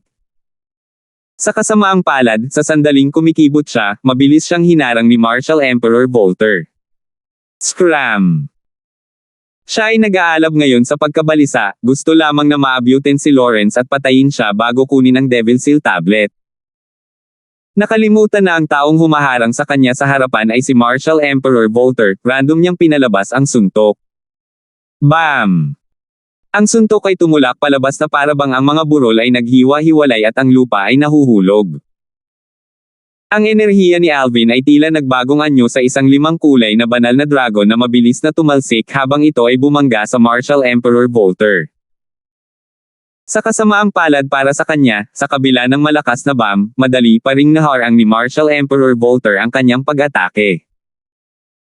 Hindi lamang iyon, pagkatapos bumagsak ang enerhiya ni Marshal Emperor Volter laban kay Alvin, isang malaking bahagi ng kanyang kapangyarihan ang naiwan at bumagsak sa huli. Boom! Si Alvin ay pinaalis ng walang kahirap-hirap. Ang kanyang vital energy at dugo ay umuungal at ang matinding sakit sa kanyang buong katawan ay naging dahilan upang siya ay bumalik kaagad sa realidad. Nagmamadali, kumuha siya ng Royal Grade Resurrection Pill at nilunok ito. Sa isang kisap lang ng mata, mahigit kalahati na ang nabawi ng pinsala ni Alvin. Marshal Emperor Volter. Matapos huminto, ang mga mata ni Alvin ay napuno ng matinding lamig. Hindi niya papayagan ang sino man na pigilan siya sa pagpatay kay Lawrence. Whoosh! Isang busog at palaso ang lumitaw sa kanyang mga kamay mula sa manipis na hangin. Ito ang kanyang Royal Grade Spirit Archery Set. Sa sandaling lumitaw ang archery set sa kanyang kamay, hinailan niya ang hugis ng full moon. Napakalaking aerolite arrow. Walang pag-aalinlangan, ang palaso ni Alvin na kasing itim ng tinta ay bumaril na parang midnight electric eel na pumailan lang sa kalangitan. Ang bilis ay napakabilis kaya si Marshal Emperor Volter, na kanina pa kalmado, ay biglang natakot kaagad. Sa pagkabalisa, kinuha niya ang kanyang sariling quasi-royal grade spirit weapon at inihagis ang kanyang pinakamakapangyarihang pamamaraan. Sa kabutihang palad, napigilan niya ang palaso.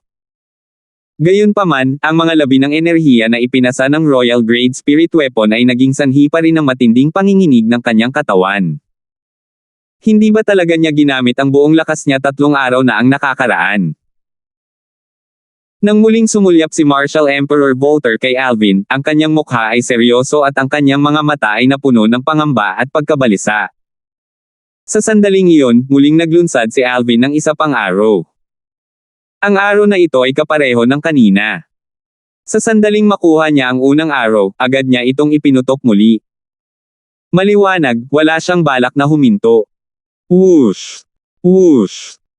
Ang isa pang dalawang palaso ay nagpaputok at dumiretso patungo sa Marshal Emperor Volter na tila hindi siya titigil hanggat hindi niya nagagawang patayin siya. Hindi pwede.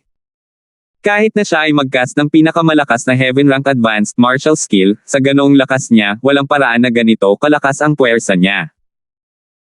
Si Marshal Emperor Volter, na muling hamarang sa mga palaso ni Alvin ay biglang bumulala sa kanyang isipan. Hindi nagtagal, sa wakas ay napagtanto niya kung ano ang nangyayari. Saint Grade Martial Tactic. Tama. Ito ang Saint Grade Martial Tactic.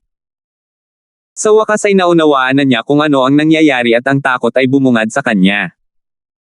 Sa sandaling iyon, umalis si Alvin na nagpaputok ng 3 arrow patungo sa mahahalagang bahagi ni Marshal Emperor Volter at patungo na ngayon sa direksyon kung saan nakatakas si Lawrence. Matapos iwasan ni Marshal Emperor Volter ang 3 arrow, iginuhit niya ang mga arrow sa kanyang hawak. Lawrence. Habang nagmamadali siya, muling lumitaw si Lawrence sa paningin ni Alvin. Whoosh! Isang nakakatang na sipol ang umalangaw-ngaw sa tainga ni Alvin.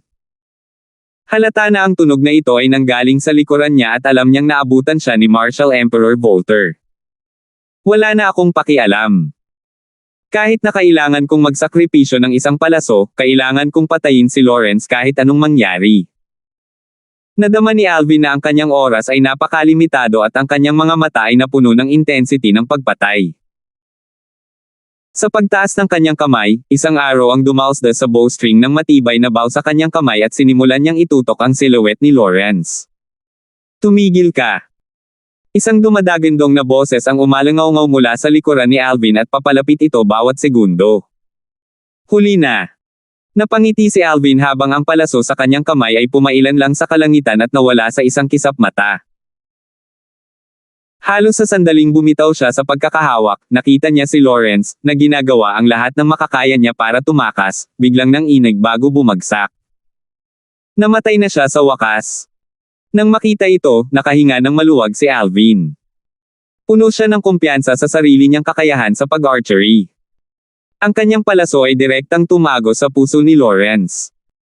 Gayunpaman, ang Royal Grade Spirit Arrow ay agad ding nawala dahil si Lawrence ay napakalayo sa kanya.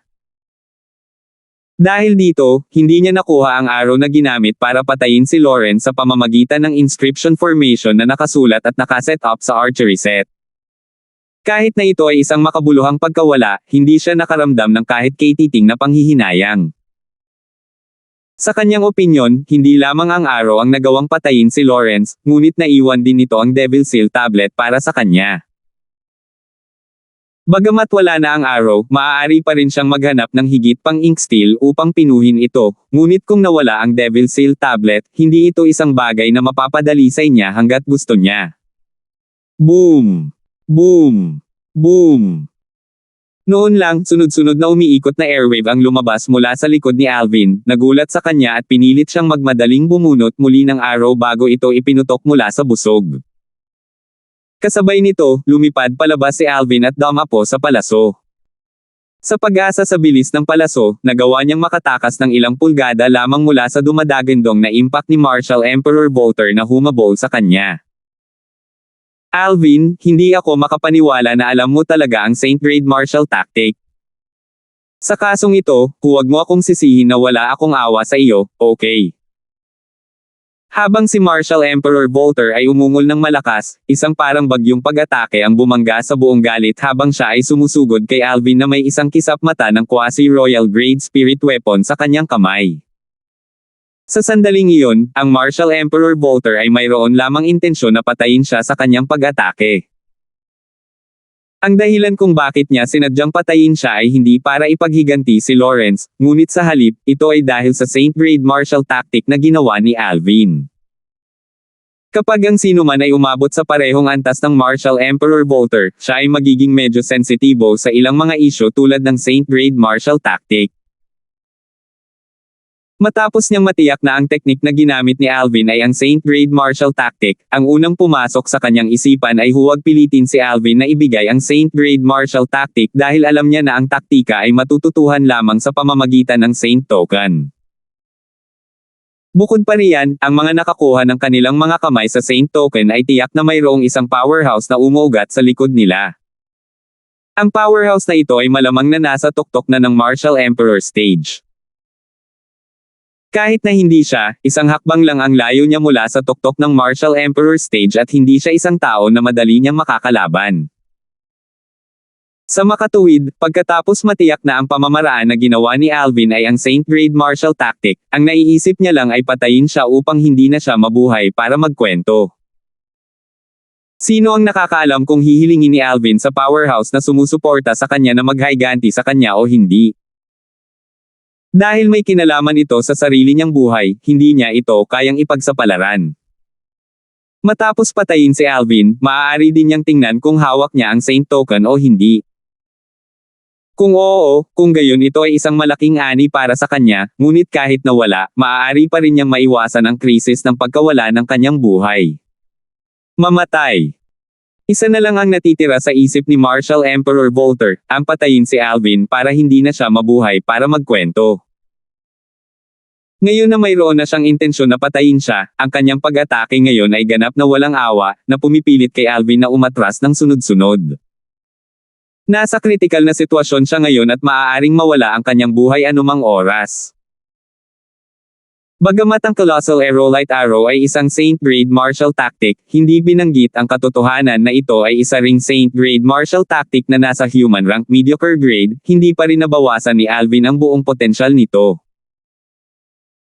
Sa harap ng Martial Emperor Volter na nasa 5th level Martial Emperor stage, nagsimula siyang makaramdam ng hindi maipaliwanag na pressure habang lumilipas ang panahon. Huwag mong sabihin sa akin na ako, si Alvin, ay mamamatay dito ngayon. Pinadalang lumipad na may putok muli ng Martial Emperor Volter, si Alvin, na ang vital energy at dugo ay naging havoc, ay nagluwa ng isang subo ng dugo. Baka sa mukha niya ang panghihinayang habang itinaas ang kamay para panasan ang mga mantsa ng dugo sa bibig niya. Bastard, wala ka ba talagang ideya na tulungan ako? Tinanong ni Alvin si Bart na nakatago sa loob ng kanyang katawan. Anak, ayoko talaga. Ang kaluluwa ko ay hindi kayang tiisin ang katawan mo. Kapag kinuha ko ang katawan mo, agad itong sisubog para maging alikabok. Sa oras na iyon, ikaw at ako ay tiyak na mamamatay. Ang boses ni Bart ay umalangaw-ngaw na may mga pahiwatig ng kawalan ng kakayahan, hindi lang iyon, ngunit ang aking kaluluwa ay wala ring tagadala, kaya't walang paraan para maglagay ng anumang soul attack. Hindi ba maaaring direktang salakayin siya ng iyong kaluluwa? Anak, kayang salakayin ng kaluluwa ko ang kanyang kaluluwa anumang oras at hindi lang iyon, maaari ko pang durugin ang kanyang kaluluwa. Sa sandaling sinabi iyon ni Bart, agad siyang naputol ni Alvin, so, bakit wala ka pa ring ginagawa? Anak, kahit na kaya kong durugin ang kanyang kaluluwa gamit ang akin, sa oras na iyon, mapipilitin akong kunin ang kanyang katawan at dahil hindi rin kaya ng kanyang katawan ang aking kaluluwa, sisubog din ito sa alabok. Kung ang kanyang katawan ay sumabog sa alabok, ang aking kaluluwa ay malilipol din. Hindi ako gagawa ng anumang bagay na magsasapanganib na mamatay ako, patuloy ni Bart.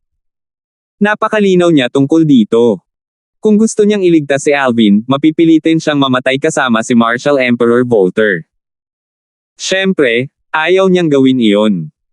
Nang marinig ito, ibinasura ni Alvin ang ideya na agad na tulungan si Bart. Hindi siya nagulat sa desisyon ni Bart. Pagkatapos ng lahat, ito ay hindi tulad ng siya at si Bart ay nagkaroon ng mahigpit na relasyon. Makatuwiran para kay Bart na tumanggi na magsakripisyo para sa kanya. Kung siya ay nasa parehong sitwasyon tulad ni Bart ngayon, malamang nagagawin din niya ang parehong desisyon. Kung gayon, kung ako ay papatayin, mamamatay ka ba? Tanong ni Alvin. Hindi, sagot ni Bart. Kung siya ang pumatay sa iyo at hindi ang aking kaluluwa ang gumagawa ng gawain, ang iyong kabuhayan ay mawawala at ang aking kaluluwa ay hindi mapipilitang sakupin ang iyong katawan. Sa oras na iyon, maaari kong piliin na pumasok sa kanyang katawan at humingi ng kanlungan sa kanya. Sa sandaling iyon, sa wakas ay naunawaan na ni Alvin. Kahit mamatay siya, mabubuhay pa rin si Bart. Sayang, bata. Kung maaari mong linangin ang Colossal Aerolite Arrow sa susunod na antas, hindi magiging mahirap para sa iyo na makipagbunutan sa kanya, napabuntong hininga si Bart. Anak, huwag mo akong sisihin. Sa huli, idinagdag muli ni Bart, kung mabubuhay ang isang tao, walang pipiliing mamatay. Kahit na ako ay itinuturing na isang labi ng isang kaluluwa ngayon. Malinaw na hindi niya akalain na makakaligtas si Alvin. Bagamat walang nakitang mali si Alvin sa desisyon ni Bart, naroon pa rin ang kapaitan sa kanyang puso. Paulit-ulit na pinalipad sa ere, wala na siyang lakas na lumaban at napuno ng sama ng loob. Huwag mong sabihin sa akin na ako, si Alvin, ay talagang mamamatay dito ngayon. 1310.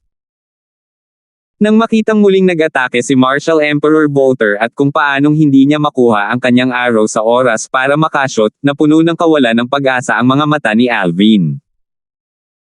Ngayong siya ay nasa labanan sa pagitan ng buhay at kamatayan, isang serye ng mga pamilyar na figure ang nagsimulang pumasok sa kanyang isipan.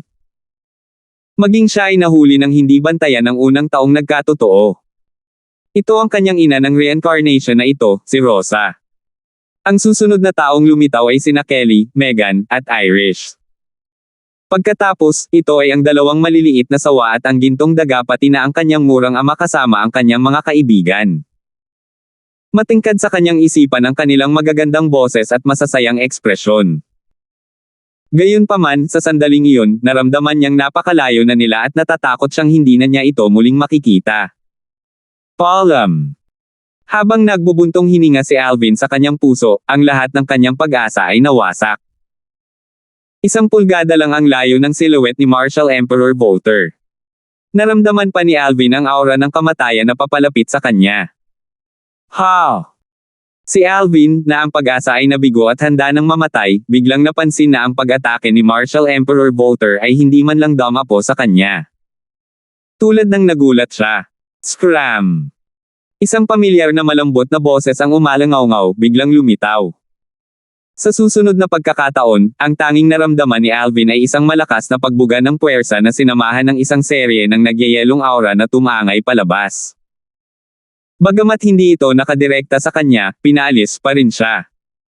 Ang mga fountain ng malalawak na impaktong alon ay nagpanginig sa kanyang mga laman loob na hindi mapigilan. Habang nangingibabaw sa kanya ang pagkahilo, lumipad siya sa hangin na parang tinatapakan ng mga ulap. Pagkaraan lang ng mahabang panahon, sa wakas ay huminto siya. Nang siya ay nasa himpapawid, isang ideya ang pumasok sa isip ni Alvin na parang bigla siyang nakaranas ng pagliliwanag. Ang dahilan kung bakit ang palaso ay maaaring pumailang lang sa kalangitan at tumago sa lahat ng mga ulap ng walang anumang pagtutol ay iyon. Ang mga record tungkol sa Colossal Aerolite Arrow ay isa-isang nag-flash sa isip ni Alvin. Sa sandaling iyon, maraming bagay na nagpagulo sa kanya noon ang biglang naging malinaw kaagad. Ang lahat ng ito ay dahil ngayon lang niya naranasan ang pagtapak sa mga ulap nang siya ay pinalipad ng mga hampas ng alon. Ang biglaang pakiramdam na bumalot sa kanya ay nagbigay daan sa kanya na maliwanagan kaagad. Nakamit niya ang kaliwanagan tungkol sa Colossal Aerolite Arrow. Habang kumislap ang isang kislap sa kanyang mga mata, nang walang oras upang tingnan kung sino ang nagligtas sa kanya, mabilis na kumuha si Alvin ng isang Royal Grade Resurrection Pill at nilunok ito. Sa pamamagitan ng pag-angat ng kanyang kamay, muli niyang pinadulas ang isang palaso sa kanyang pana bago tinutukan. Creak! Nanginginig ang bowstring nang hilahin niya ito sa isang full moon na hugis. Napakalaking aerolite arrow. Pumutok ang palaso at agad na naglaho sa ere. Nang muli itong lumitaw, nasa likod na ito ng Martial Emperor Bolter at nang bumibilis ang tibok ng puso ni Alvin, muling bumalik ang arrow sa kanyang kamay. Kasabay nito, isang kakilakilabot na butas ng dugo ang lumitaw sa dibdib ni Martial Emperor Bolter. Tinitigan ng tagapagligtas ni Alvin, hindi man lang siya nagkaroon ng oras para mag-react nang tumagos ang palaso sa kanyang katawan. Mula sa simula hanggang sa huli, hindi man lang niya namalayan ang mga nangyayari. Kahit na ito ay tulad ng isang palihim na pag-atake, ang taong naglabas ng arrow ay kailangan pa ring maging malakas.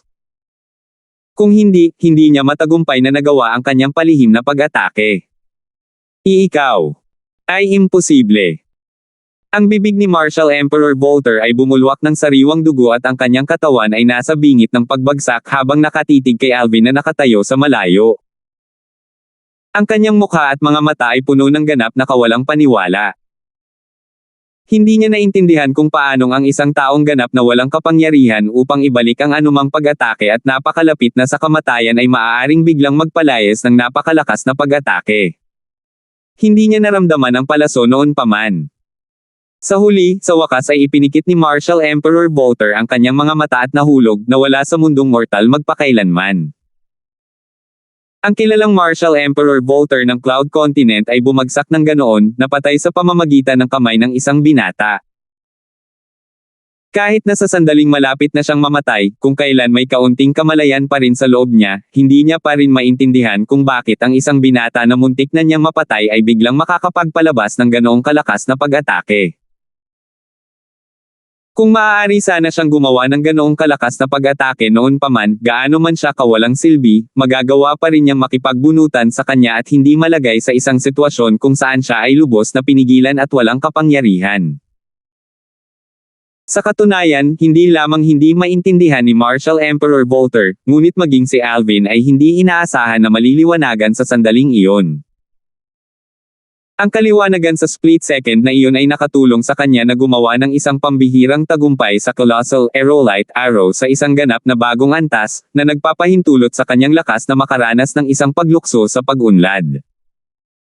Matapos iangat ang Colossal Aerolite Arrow, ang kanyang lakas ay hindi na mababa kaysa sa Martial Emperor Bolter. Nang natuon ang atensyon ni Martial Emperor Bolter sa ibang lugar, nabigla siya ng kanyang dumadagandong na putok at nagawa siyang patayin sa huli. Nang makita kung paano napatay ng sarili niyang putok si Martial Emperor Bolter, bahagyang natigilan si Alvin. Nakatitig sa archery set sa kanyang kamay, hindi siya bumalik sa kanyang pakiramdam para sa isang mahabang panahon. Si Martial Emperor Bolter, isang taong may katulad na katanyagan kay Martial Emperor Holland, ay isang Martial Emperor. Ang kanyang lakas ay nireranggo ang nangungunang tatlong sa Cloud Continent, ngunit siya ay namatay sa pamamagitan ng kanyang sariling kamay ng ganoon. Sa ilang sandali, hindi rin matanggap ni Alvin ang katotohanan ito. Kay Kuya Alvin. Sa di kalayuan, nang tumingin kay Alvin ang teenager na babae na nakahover malapit sa lugar kung saan nahulog si Martial Emperor Bolter, ang kanyang maselang mukha ay natatakpan din ng bakas ng pagkagulat. Nympha. Nang marinig ang kanyang boses, sa wakas ay bumalik si Alvin sa realidad at tinitigan ang binatilyong babae na sumagip sa kanya sa tamang panahon. Siya ay nakasuot ng buo sa daffodil yellow at mukhang siya ay 15 o 16. Habang ang kanyang mga mata ay kumikinang ng malikot, madaling malaman na siya ay isang pilyong babae. Sa pagkakataong iyon, may awang ng yelo sa paligid niya. Ang teenager na ito na nakadilaw ay walang iba kundi si Nympha mula sa Cloud Continent. Hindi nagtagal, binawi ni Nympha ang kanyang nagyayelong aura at dumating sa harap ni Alvin sa isang kisap mata. Bahagyang nagulat, pinag-aralan niya ito mula ulo hanggang paa at nagtanong, "Brother Alvin, alam mo talaga ang Saint Grade martial tactic?" Nympha, bakit ka nandito? Sa sandaling ito, bumalik na rin sa katinoan si Alvin. Hindi kita mahanap sa Cloud Continent, Brother Alvin. Sa huli, nabalitaan ko na dumating ka sa Hidden Fog Island, kaya pumunta rin ako. Kuya Alvin, hindi mo pa ako sinasagot, napakunot ang noo ni Nympha at nagtanong. Ang set ng Saint Grade martial tactic na iyon ay naiwan ng aking ama. Habang nagsasalita si Alvin, pinag-aralan niya si Nympha bago nagtanong, Nympha, naaalala ko na sinabi mo sa akin noong huling pagkakataon na ang dahilan kung bakit mo napapanatili ang ganitong estado mo ay dahil nakagawa ka ng isang espesyal na pamamaraan. Ngayong nakagawa ka na ng tagumpay sa Martial Emperor stage, hindi ka na ba makakabalik sa normal na estado? Pagkatapos ko lamang makapasok sa Mortal Shedding stage, sabi ni Nympha na may mapait na ekspresyon, Brother Alvin, dahil alam mo ang tungkol sa Saint Grade martial tactic, dapat alam mo rin ang tungkol sa Mortal Shedding stage, hindi ba? Oo, alam ko. Tumango si Alvin at bigla siyang tinamaan ng alaala bago niya sinabing, hintayin mo ako saglit. Sa sandaling lumabas ang kanyang mga salita sa kanyang bibig, siya ay lumipad palayo at pagkatapos kunin ang spatial ring mula sa katawan ni Martial Emperor Volter, siya ay nagpatuloy sa pagwasak sa bangkay upang maalis ang lahat ng ebidensya. Pagkatapos, pinuntahan niya ang spatial ring ni Lawrence at ginawa rin ang parehong paraan ng pagtatapon ng katawan. Pagkatapos magsagawa ng blood ownership claim sa spatial ring ni Lawrence at tiyaking nasa loob ang Devil Seal tablet, nakahinga ng maluwag si Alvin. Ang Devil Seal tablet ay nakabalik na ngayon. Nang itago niya ang spatial ring ni Lawrence at lumingon kay Nympha, natigilan siya muli. Isa pang tao ang lumitaw sa tabi ni Nympha. Ito ay isang batang babae na nakasuot ng puti na mukhang mas bata sa 10 taong gulang. Ang kanyang mga mata ay kumikinang na may maliwanag at mapanlikhang kinang. Nang makita siya ng dalaga, ang kanyang maganda, malambot at maisla na mukha ay nasa sabik kaagad. Sa sandaling maalala niya ang mga salitang sinabi sa kanya ni Martial Emperor Shi-Chi 3 araw na nakalipas, nahulaan niya kaagad ang kanyang pagkakakilanlan. Kuya Alvin, hulaan mo ba kung sino siya? Dinala ni Nympha ang batang babae na nakaputi sa harapan at tinanong si Alvin na may ngiti sa kanyang misteryosong mukha. Little White, hindi ako makapaniwala na maaari ka talagang magbago upang maging isang tao ngayon. Habang nakatingin sa batang babae na nakaputing damit, napaisip si Alvin, naaalala ko pa noong una kitang makita, napakaliit mong tao. Habang binabati ni Alvin ang maliit na batang babae, sinenyasan din niya ang kanyang mga kamay. Kuya. Dahil ngayon na nakilala siya ni Alvin, hindi na napigilan ng nakaputing dalaga ang pananabik sa kanyang puso. Nagmamadaling lumabas, niyakap niya ito ng mahigpit na parang koala. Si Alvin ang pinakamamahal niyang miyembro ng pamilya. Simula nang intindihin niya ang mga nangyayari, palagi na itong nasa tabi niya. Mula nang siya ay isilang, lagi na niyang tinitingala siya bilang kanyang ama. Hinayaan ni Alvin ang kanyang sarili ng isang ngiti na lumabas mula sa kaibuturan ng kanyang puso habang hinahaplos niya ang ulo ni Little White bago sinabi ng mahina, Little White, kung makikita ka ngayon ni Kelly, sigurado akong matutuwa siya. Ate Kelly. Agad na nagningning ang mga mata ni Little White habang naghihintay na magtanong, Kuya, nasaan si Sister Kelly? Nandito din siya sa Hidden Fog Island. Dadalhin kita saglit. Pero bakit kayo lang ni Nymphe? Nasaan ang Little Gold at Little Black? Tanong ni Alvin habang lumilingon sa paligid. Napaka-boring. Makikilala mo talaga ako sa isang sulyap lang, kapatid na Alvin, wika ni Nympha, bahagyang hindi nasisiyahan. Kahit na mahigit 20 taong gulang na siya, bata pa rin siya. Kuya, paano mo nalaman na ako ito? Curious na tanong ni Little White. Nang marinig ito, sinilip ni Nympha si Alvin. Medyo nakaramdam din siya ng pag-aalinlangan na nasabi ni Alvin na ito ay Little White sa isang sulyap lamang. Kung hindi dahil sa Martial Emperor Shi-Chi, hindi rin kita makikilala, tumawa si Alvin at sinabi sa kanila ang pasikot-sikot ng insidente na naganap 3 araw na ang nakakaraan kay Martial Emperor Shi-Chi. So, siya na. Sa wakas ay naintindihan na ng dalawang babae. Sister Nympha, dapat ay nilipol mo muna si Martial Emperor Shi-Chi o ano ang pangalan ni Little Bai. Ngayon, tingnan mo na lang. Hindi na tayo maaaring maging misteryoso. Nakakabagot, sa sandaling iyon, umalangaw-ngaw ang galit na boses ng isang batang babae nang lumitaw ang isang batang babae na nakasuot ng ginto sa harap ni Alvin. Hindi tulad ng babaeng nakaputi, ang batang babae na nakagold ay mas kamukha ni Nympha. Parang malikot silang dalawa. Munting ginto. Nang marinig ang boses ng batang babae, agad na nasabi ni Alvin kung sino siya dahil kaunti lang ang pagbabago ng boses niya. Sa pagitan ng Little Gold at Little Black, ang Little Gold lang ang babae. Para naman kay Little Black, isa siyang male python. Kuya, nang tumingin si Little Gold kay Alvin, ang kanyang mukha ay napuno rin ng pananabik. Sa isang iglap, umangkas siya at itinulak si Little Bai na nakayakap pa rin sa kanya ng pilit at niyakap siya ng mahigpit. Kuya, miss na kita. Noong nakaraan, kahit na ang Little Gold ay palaging may ilang maliliit na pakikipag-away kay Alvin, mayroon silang malapit na relasyon. Kuya. Kahit papaano, isang cool, batang lalaki na nakaitim ang lumitaw. Ang kanyang mga mata ay halos kapareho ng kay Little White.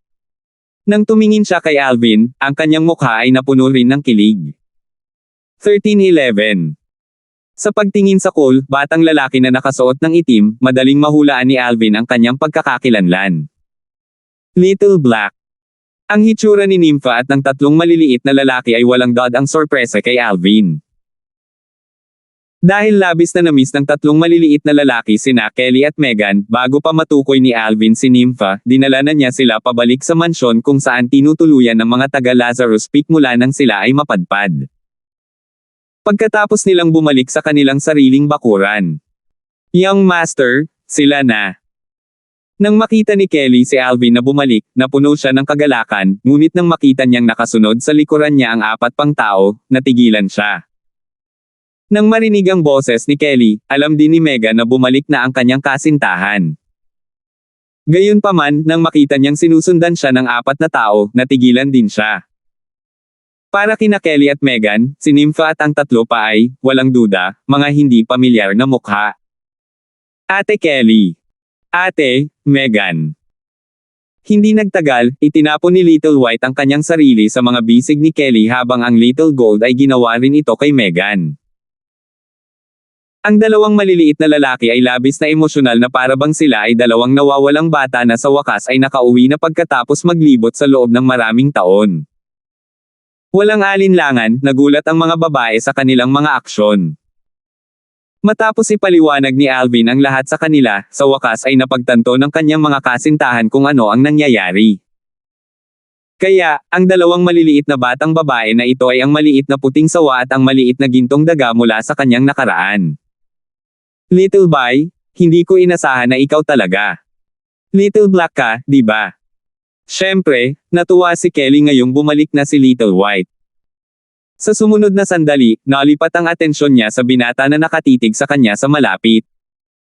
Sister Kelly, emosyonal na bati ni Little Black kay Kelly.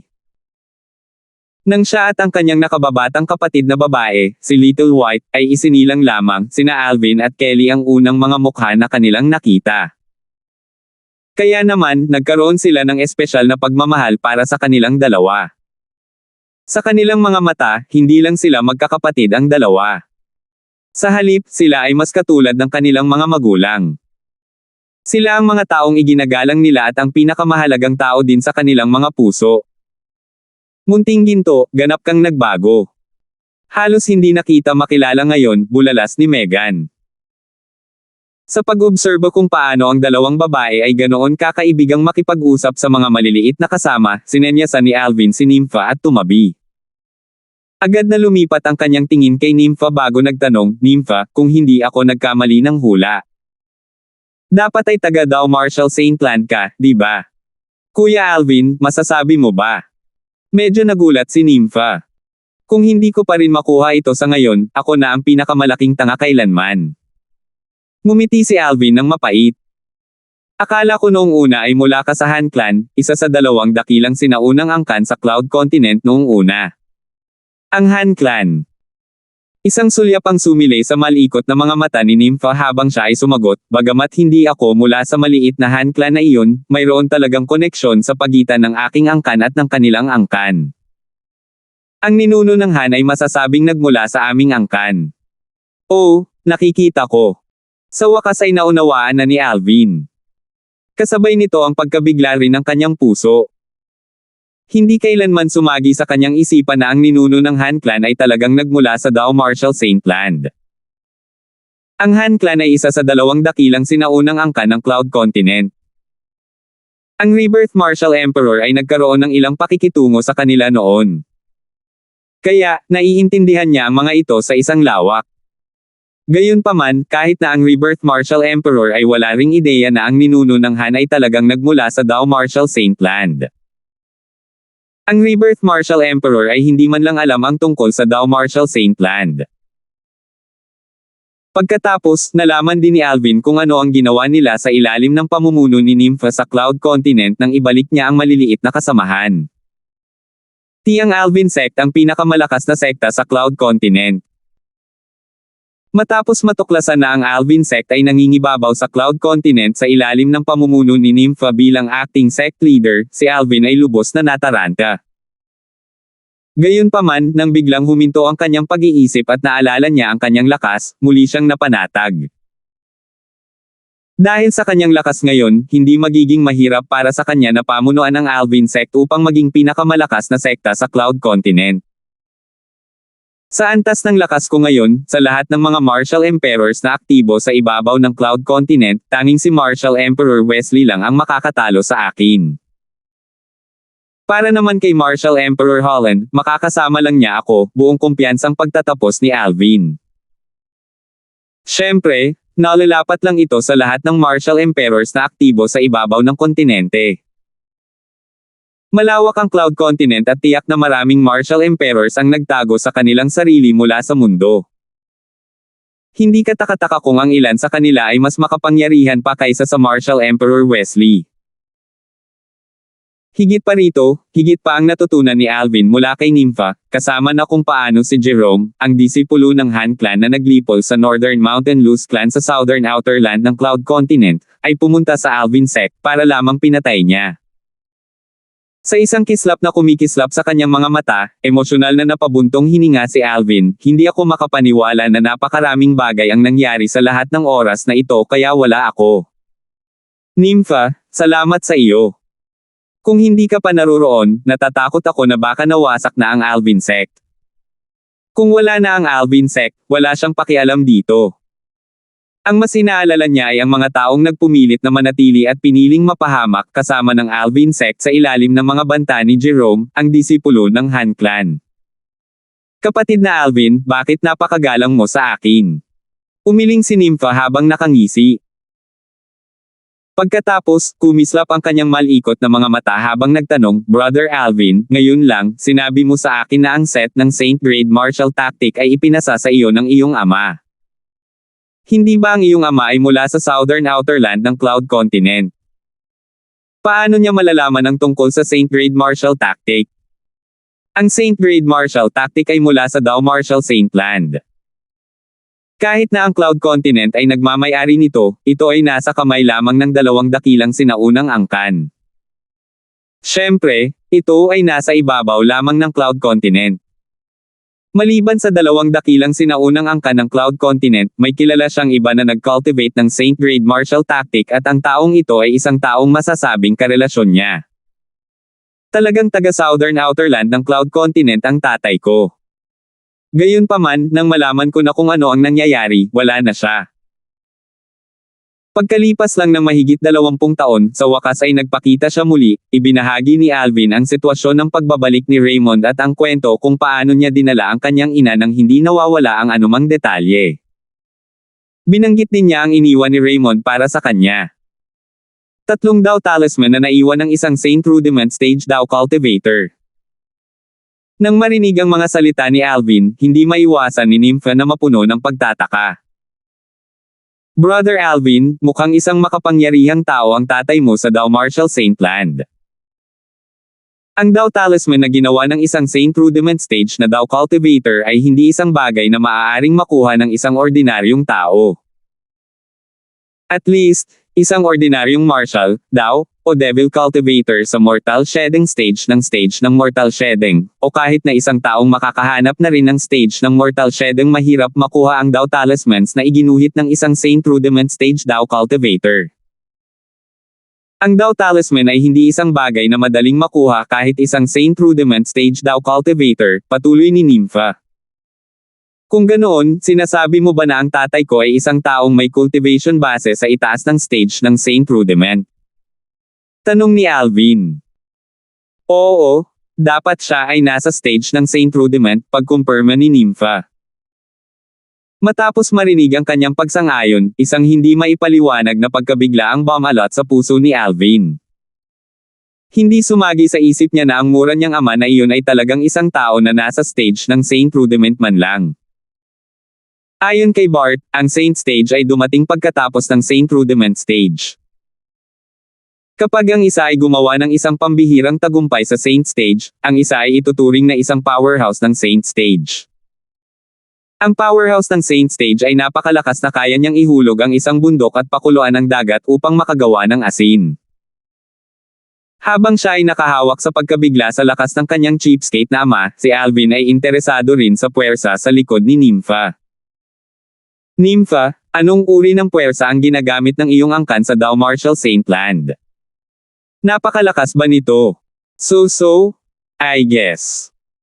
Kapag pumunta ka sa Dao Martial Saint Land sa hinaharap, iimbitahan kita sa bahay para bumisita. Pagkatapos, malalaman mo mismo, sagot ni Nympha. Gayunpaman, nang maabot niya ang dulo ng kanyang pangungusap, huminto siya sa kasukdulan at nanatiling hulaan si Alvin. Okay. Salamat lang kay Numi na ang tatlong maliliit na tao ay nakamit ngayon. Sa oras na iyon, maaari ko na rin siyang pasalamatan ng personal. Naaalala pa rin ni Alvin ang matandang babae na sumunod kay Nympha. Ito ay tiyak na dahil pinahintulutan niya ang tatlong maliliit na kasama na sundan siya noon kaya sa wakas ay nakamit nila ang gayong tagumpay ngayon. Nakaramdam siya ng matinding pasasalamat sa pagbangon niya mula sa kaibuturan ng kanyang puso.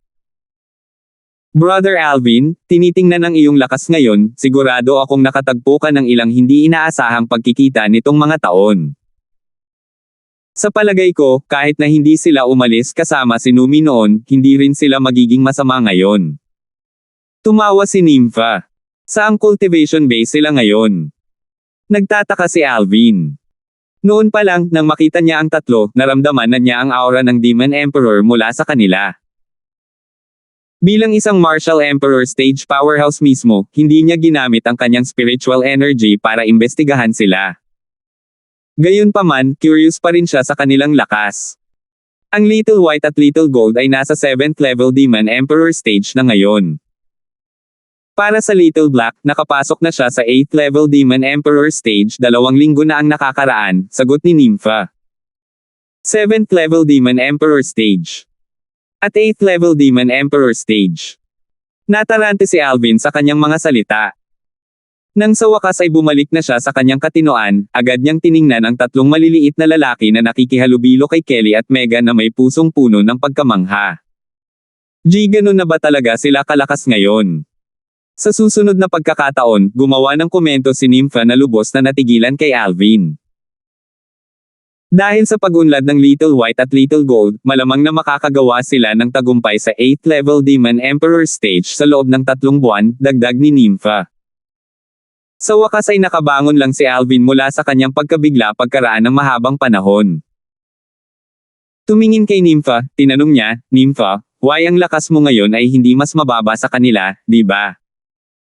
Mahiwagang ngumiti si Nympha at hindi sumagot. Gayunpaman, mayroon na siyang sagot sa kanyang puso.